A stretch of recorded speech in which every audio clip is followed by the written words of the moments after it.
Bom dia, muito bom dia. Está no ar o Jornal do Boris. O Jornal do Boris é um sobrevoo pelos principais acontecimentos do Brasil e do mundo a partir das primeiras páginas dos jornais.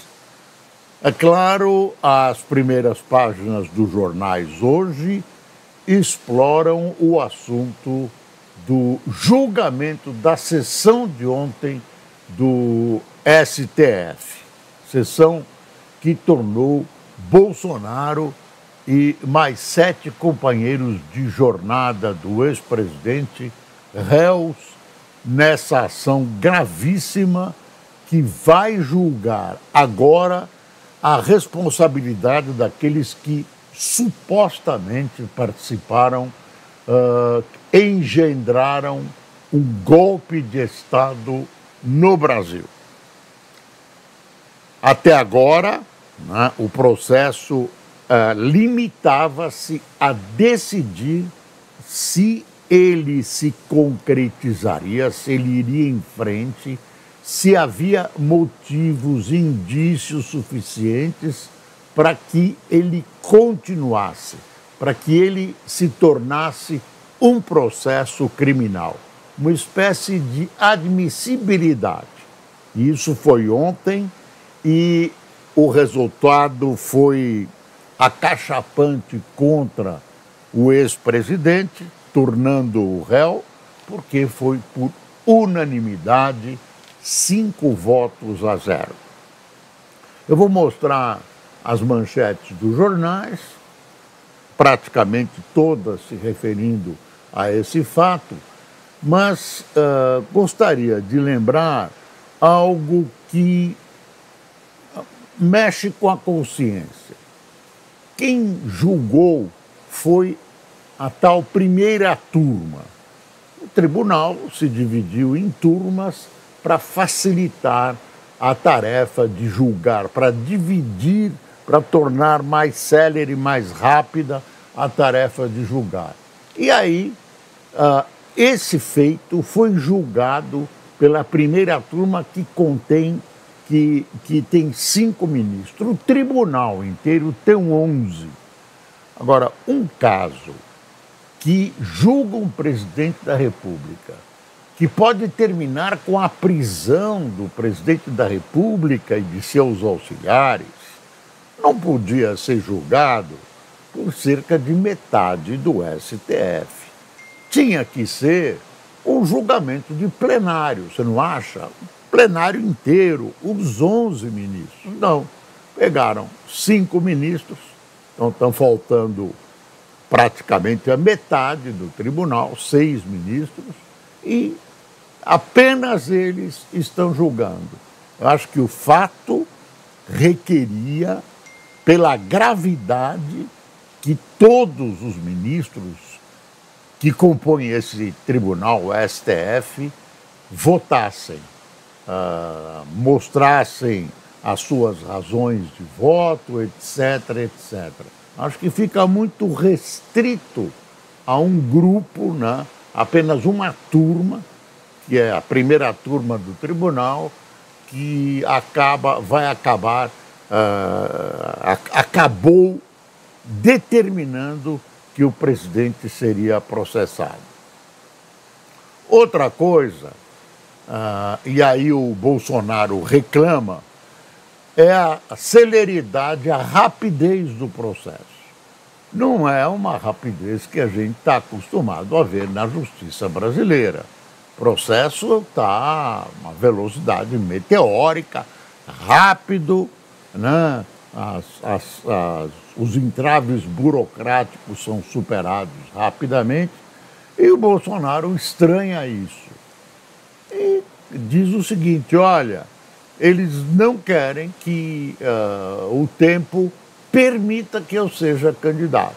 Vão tentar me condenar, e eu vou dizer crucificar, rapidamente, para evitar que ele seja candidato. E é verdade. O processo está sendo rapidamente movimentado, e eu acho não, está nos jornais, né? Que o motivo é esse, evitar que o Bolsonaro seja candidato. Muito provavelmente, nesse instante, ele é um candidato que tem potencial para derrubar o presidente Lula, que é candidato à reeleição. Por enquanto, é candidato à reeleição. Então, isso está colocado para você pensar. Também não vai adiantar nada, mas são dúvidas colocadas. Eu não vou entrar na discussão se ele é culpado ou não, essa é uma discussão de caráter jurídico, mas eu quero acrescentar mais uma coisa. Há uma má vontade contra o presidente. E o Carlos Andreasa, no seu artigo hoje, tem um título muito sugestivo. O título é mais ou menos assim: debaixo de uma toga também bate um coração. Debaixo de uma toga também bate um coração. E esses corações todos, boa parte do Supremo, batem esses corações contra Bolsonaro. Existe uma predisposição em relação ao Bolsonaro, uma predisposição de condená-lo. Também, mais uma coisa para a gente meditar. Quais são as alternativas que o ex-presidente tem agora? Ele pode enfrentar o processo, como parece que vai enfrentar. Ele pode, perto do desenlace do processo, se refugiar numa embaixada, pode fugir do Brasil, para tentar evitar a prisão. O Lula, quando preso, soube transformar essa prisão num palanque. Ele foi preso, sofreu, ficou numa cela, por mais confortável que fosse a cela, era uma cela pequena, né? Ele estava preso, mas ele ficou recebendo visitas, ficou despachando, ficou dando ordens, comandando o PT, etc, etc.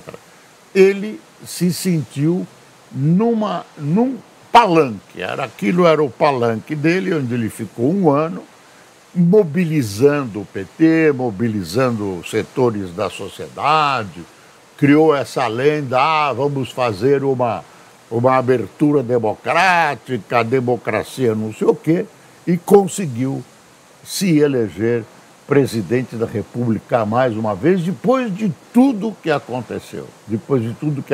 E ainda inventou uma narrativa de que ele foi absolvido, de que ele foi considerado inocente, o que não é verdade, que o fato é que o processo foi anulado por falhas formais, mas nenhum processo dos que corriam contra o ex-presidente, o atual presidente, chegou ao seu desenlace e o considerou inocente, nada disso. Então, deixa eu mostrar para você as manchetes dos principais jornais. Está aqui a Folha. Olha que foto aflitiva, né? Essa foto muito bem feita. Deixa eu ver quem é o autor da foto. Tem uma letra pequenininha aqui, que nem o óculos da minha avó serviria para identificar. Mas é uma foto muito bonita, mostra o desespero do presidente, né? Revela, claro, é um átimo de segundo, mas revela todo o desespero do presidente num pronunciamento que ele fez posterior ao julgamento. Por consenso, STF torna Bolsonaro e outros 7 réus por tentativa de golpe. Torna Bolsonaro e outros 7 réus por tentativa de golpe. Para ler essa manchete, precisa ler 2 vezes para a gente saber o que quem escreveu quis dizer. Não está errado, mas por consenso, STF torna Bolsonaro e outros 7 réus por tentativa de golpe. será o primeiro ex-presidente a responder por golpe. Para Moraes, ele discutiu minuta golpista, expectativa e veredito. Expectativa é veredito sair neste ano. Parece algo pessoal contra mim, diz ex-mandatário. Tem um componente aí de má vontade. É política. Essa história de dizer, não tem política envolvida. Conversa, né? São as pessoas, têm as suas preferências. Não é pecado ter as suas preferências. Aqui um membro do Supremo, um juiz, qualquer juiz, tem que se desvestir, tem que se obrigar, tem que se condicionar a julgar de maneira técnica e não envolver aquele coração que bate sob a toca num julgamento, especialmente num julgamento, de qualquer julgamento, mas um julgamento desse tipo merece uma isenção total. Tem aqui o presidente, né, as manifestações do pessoal do presidente. Um teatro processual disfarçado de justiça, diz o ex-presidente sobre o caso. Olha, aqui embaixo tem a morte do prefeito de Belo Horizonte, Fuad Noman, ficou 2, 3 dias, foi reeleito, ele já estava doente, não resistiu, ficou 84 dias após a posse, ficou mais tempo no hospital que na prefeitura, ele ficou uns 3 dias na prefeitura.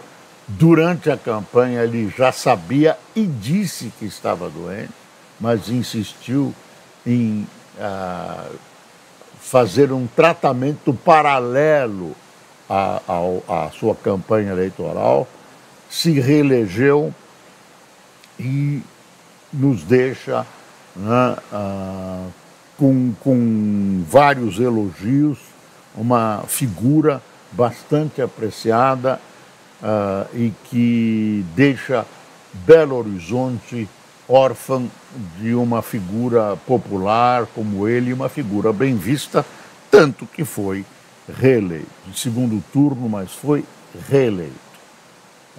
Vamos dar um pulinho nos outros jornais. Deixa eu ver o Estadão. Tínhamos visto. O Estadão fez aqui, deu um grito e também colocou o rosto angustiado do ex-presidente. Esse angustiado dele não soa assim. Claro que ele teve um impacto, mas ele tinha certeza do que ia acontecer. Estava muito bem informado. Não tenha dúvida, era esperado, né? Tinha spoiler para todo lado. Eu não vi ninguém dizendo, o tribunal vai se reunir, pode tomar a decisão de que todo mundo era inocente e não vai haver processo. Ninguém fez essa previsão. A previsão de todo mundo ante os fatos, ante as manifestações, ante o texto do procurador Gonê, era do que ia acontecer e que o que ia acontecer, aconteceu. Está aqui, por unanimidade, primeira turma do STF instaura processo penal contra ex-presidente e mais 7 denunciados por trama golpista. Agora, então, vão ser analisados novamente o processo, testemunhas vão ser ouvidas, se precisar investigar mais, vai ser investigado no processo penal normal. Então, deixa eu ver como é que o Estadão narrou aqui. A primeira turma do Supremo Tribunal Federal decidiu ontem, por unanimidade, isso que é importante, receber a denúncia da Procuradoria-Geral da República, PGR, contra Jair Bolsonaro, do PL, e mais 7 acusados de formar o núcleo crucial de um plano de golpe. Núcleo crucial é o núcleo principal, né? Que, tramou o suposto golpe. Com a decisão o grupo composto pelo ex-presidente, ex-ministros e militares de alta patente se torna réu em processo penal por 5 crimes: organização criminosa armada, golpe de Estado, tentativa de abolição violenta do Estado Democrático, deterioração do patrimônio tombado e dano qualificado contra o patrimônio da União. O mais, se não fosse trágico, seria humorístico, foi que, mais ou menos pelos mesmos crimes, aquela senhora Débora, que passou, cabeleireira, que passou batom na estátua, uma estátua na Praça deve ser uma estátua da Justiça, assim, ela pode ser condenada a 14 anos de prisão, né? Passou o batom saiu, passaram um paninho ali, ela pediu desculpa. Não vou chamar de estátua, né? A escultura tem um caráter representativo da justiça. Claro, ela não estava ali de inocente, passando e resolveu enfeitar com o batom. Claro que. E aí escreveu, perdeu o mané, aquelas coisas. E ela, claro, tem uma punição, uma pena que deve ser proporcional à gravidade do que ela fez. E nada. Estava lá pensando que estava derrubando o governo, participando de uma grande trama e tal, à noite escondida. Nada disso. Pesquisa oficial diz... A gente pode voltar a esse assunto a todo momento, viu? Pesquisa oficial diz que bets superaram bicho. Adolescente é mais exposto a vício. Eu acho que o governo Lula vai ser cobrado pela história, pela instituição, por permitir a célere instituição desse jogo, né, que invadiu muitos lares brasileiros. Imagine, um jogo popular como o jogo do bicho, superado por esses bets ou essas bets, elas anunciadas por gente importante nos jornais, tem bet nacional, bet internacional, vão sugando as economias da população. Você vai vendo um crime atrás do outro, cuja origem está nas bets. Uma moça que era presidente de uma comissão de formatura começou a jogar o dinheiro da comissão dessas bets, e aí perdeu e jogou mais para ver se conseguia recuperar o dinheiro. Vai presa, está pichada para o resto da vida. Tem uma estudante de medicina, outra de não sei o quê, não é uma única.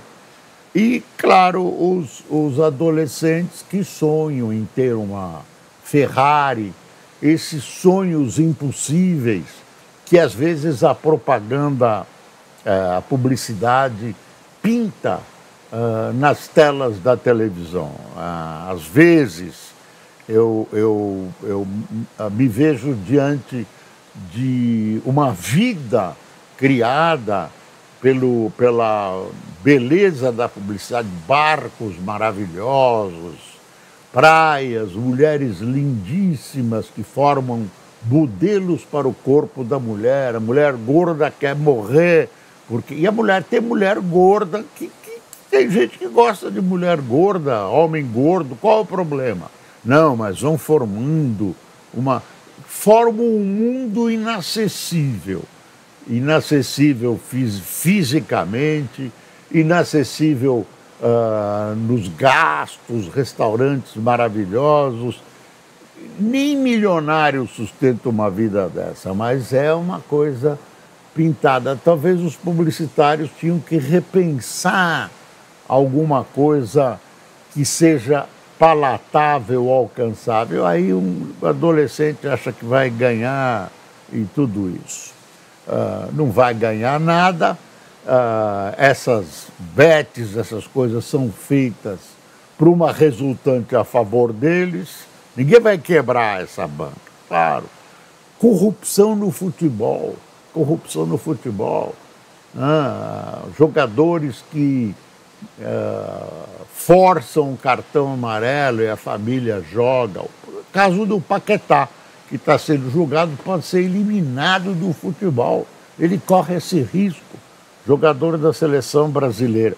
E nem fala em seleção brasileira, que é uma dor de cabeça. Olha, eu acho que o Dorival dançou. Dorival é o técnico da seleção. É difícil manter o técnico depois de tudo o que aconteceu. Não estou nem colocando a culpa nele. Sempre o técnico é o culpado. Os jogadores são isentos, o técnico vão achar um monte de razões, vai sair como incompetente. Agora estão de novo achando que vão buscar um técnico no exterior, aí vão pôr uma bobagem, colocar um técnico postiço, esperando enfim, mas eu acho que vai ter uma conversa marcada entre o Dorival e o presidente reeleito da CBF e bye-bye. Bye-bye. Eu acho que ele vai sair, vão procurar fazer um enterro de luxo, enfim, vão agradecer, vão dar uma carta dizendo que ele foi maravilhoso e tal. Enfim, tem um artigo aqui do William Vac, situação política de Bolsonaro não se altera. Vamos dar uma espiadinha. Tem o Carlos Pereira, STF sob ataque, reação ao exagero, apoio e rejeição nas redes se equivalem. Olha aí, hoje está aqui, dá para mostrar? Está aqui, Fernando, obrigado. Duelo final pelo título hoje às 21h35.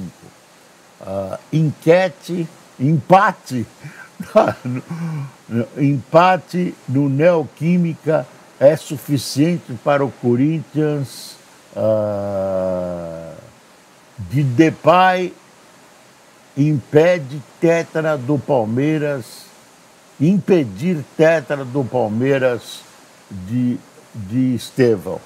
Eu estou lendo mal, viu? Tinha que pôr o meu óculos de leitura, esqueci ele no quarto, mas não faz mal. Usando um pouco a imaginação, a gente consegue ler. O Corinthians ganhou o primeiro jogo, que foi no estádio do Palmeiras, que eu insisto em chamar de Parque Antártica, não consigo desligar, né? Foi no estádio do Palmeiras e agora vai ser em Itaquera, no estádio do Corinthians. É como se o Corinthians estivesse ganhando de 1-0. Então, eu não gosto desse sistema. Acho que um jogo é uma história completa, outro jogo é uma história completa. Essa história de o jogo continuar, vocês somando o placar, eu pessoalmente não gosto. Eu já entendi de futebol no passado, fui até narrador, mas o futebol mudou muito, a gente é saudoso. Eu não gosto dessa soma. Acho que era uma partida, outra partida é outra partida. Bom, vamos continuar. Vamos para o Globo. Olha o Globo. STF torna réus Bolsonaro e mais 7 aliados por tentativa de golpe. Olha aqui. Novo MASP. Museu inaugura com 5 exposições, anexo de 14 andares e custo de 250 milhões. Está aqui ainda os subtítulos de O Globo. Ministros citam indícios. Não é normal, diz Moraes. O que pesa contra cada um dos denunciados. Ex-presidente afirma que a acusação é grave e infundada. Também o Globo publica um retrato, né, um momento de uma coisa que soma preocupação, choque e rancor. Dá uma espiada no olho aqui do ex-presidente. Rancor também. Está aí uma explosão, né? Ele está numa encruzilhada. E agora, como é que será a eleição? Será que nós vamos ter algum desses candidatos que está aí, diferentes do Lula e do Bolsonaro, ou nós vamos continuar com Lula e Bolsonaro? Aí o Lula faz mais 4 anos, aí o Bolsonaro faz mais com o Lula. Não sei se a gente vai se livrar desse monocórdico panorama eleitoral, ou Bolsonaro ou Lula. Seria interessante que nós tivéssemos mais opções. Pode até votar no Bolsonaro, no Lula, em quem você quiser, mas seria interessante que a gente tivesse mais opções viáveis. Eu acho que nós vamos ter o governador de São Paulo, o Tarcísio de Freitas, o governador de Goiás, não sei como é que as coisas vão se delinear, mas uma experiência fora desse Lula-Bolsonaro, não, mais uma alternativa, não estou dizendo para você votar ou não, seria interessante, seria interessante. A Europa se reúne hoje para analisar o panorama lá, a Rússia e a Ucrânia se acusam de não ter respeitado esse acordo, o acordo que eles fizeram. O acordo era basicamente o seguinte: no Mar Negro não tem ataque, que é uma passagem comercial importante, e não tem ataque nas áreas de produção energética. Os dois continuaram atacando, por quê? Eles não conversaram diretamente, não há um acordo, é um papelucho. Os Estados Unidos tirou um papelucho das conversas com a Ucrânia, tirou um papelucho das conversas com a Rússia, os dois não estão respeitando nada, não estão respeitando, e isso furou, né? Esse tal acordo patrocinado por Estados Unidos e que foi discutido na democrática Arábia Saudita, esse símbolo da democracia mundial, não adiantou nada, não vai resolver nada, ele não existe, ele praticamente não existe. E nem palestinos fazem atos contra o Hamas em Gaza. Você vê aonde nós chegamos? Os palestinos estão cansados de guerra, Israel também, morrendo gente aos magotes. Aí no norte fizeram a manifestação contra o Hamas, né? Chega, né? Chega.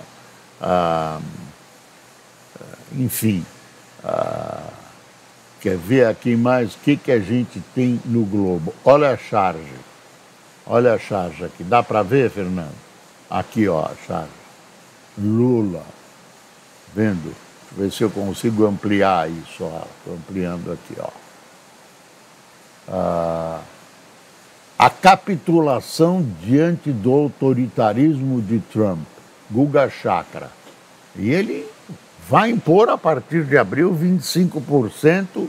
Ó, e Trump anuncia impostos de 25% para carros importados. Medida muito modesta, deve entrar em vigor na próxima semana. E vai ter problema. Vai ter problema e o problema vai virar em cima dos Estados Unidos. Vamos ver quem tomou cafezinho conosco nesta quinta-feira histórica, porque a grande discussão é a discussão do Lula. Vamos ver. Está aqui a lista preparada pelo Cássio. Maria Angelina, o Cássio está em São Paulo, nós estamos aqui em São Luís do Paraitinga, nesse paraíso. Olha a cachoeira aí. A cachoeira nós mostramos ontem. A cachoeira mais ou menos inteira. Maria Angelina, José Edmar, cafezinho conosco, obrigado. José Edmar, obrigado. Rosânia Rodrigues, Saulo Frauches, Fátima Silva, Paulo Imamura, Isabete Palaretti, Patrícia Mulano, Catarina Vezuli, Juarez Andrade, Gemerson Cop, Nachila Oliveira, Ivone Fontanese, Rodolfo Antônio de Barreiras, na Bahia, Johnny Ted de Natal, Jean-Michel de Estrela do Oeste e Solange Nakatizo de Adamantina.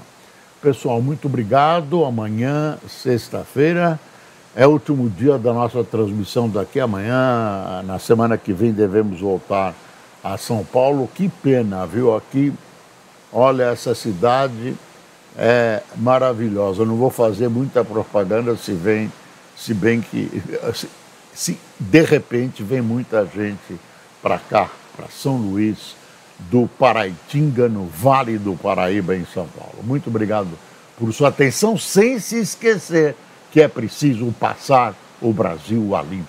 Bom dia.